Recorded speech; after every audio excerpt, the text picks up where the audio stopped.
হ্যাঁ হ্যাঁ বৃহস্পতিবার মেলা। আচ্ছা আচ্ছা, বৃহস্পতিবার তাই তো।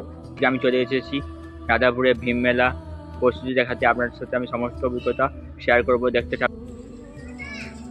বন্ধুরা দেখতে পাচ্ছেন প্যান্ডেল অনেকটাই বাঁধা হয়ে গেছে। এটা হচ্ছে রাধাপুরের ভীম মন্দির। চলুন আপনার দিকে দেখি কত কি মেলা বসেছে।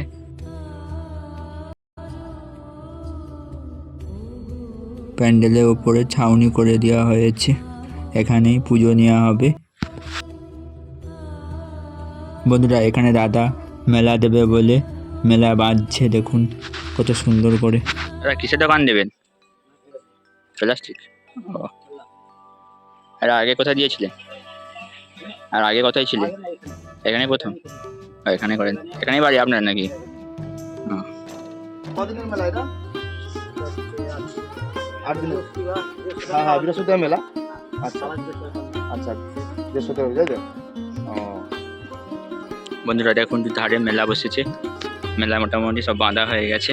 চলুন এগিয়ে দেখি আর কত কি মেলার কাজ চলছে। মালপত্র সব দেখতে পাচ্ছেন চিকচাপা আছে।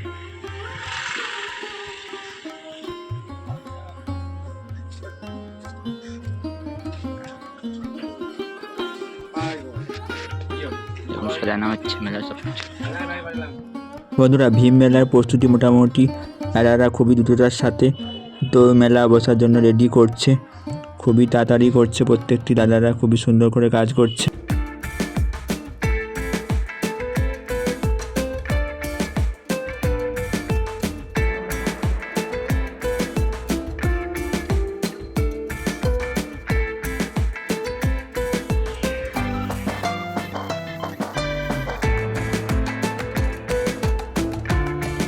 এখন এখানে অনুষ্ঠান আয়োজনে প্যান্ডেল করা স্টেজ করা হয়েছে।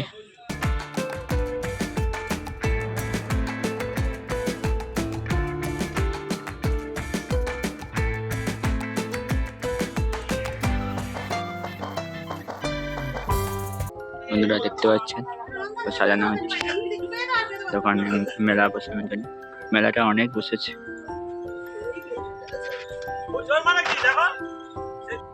বন্ধুরা দেখতে পাচ্ছেন মেলা অনেক বসেছে দুধারে। আপনারা চলে আসবেন, বৃহস্পতিবার থেকে ভীম পুজো হবে। বন্ধুরা পরপর সারিবদ্ধভাবে অনেক মেলাও বসেছে, আপনারা সবাই চলে আসবেন। আপনাদেরকে আমি ভীম ঠাকুরটা দেখাই, কত সুন্দর ঠাকুরটা। বন্ধুরা দেখুন ভীম প্রতিমাটা কত অপরূপ সুন্দর লাগছে দেখতে, জাস্ট বিউটিফুল। বন্ধুরা এই ভীম পুজোটা হচ্ছে 125তম বর্ষ পদার্পণ করলো। বন্ধুরা আপনাদেরকে ভীম পুজো সব কিছু শেয়ার করলাম, তাহলে অবশ্যই সাবস্ক্রাইব করে নোটিফিকেশন অন রাখুন, যাতে সবার আগে ভিডিওটা আপনার কাছে পৌঁছে যায়। ভালো থাকবে।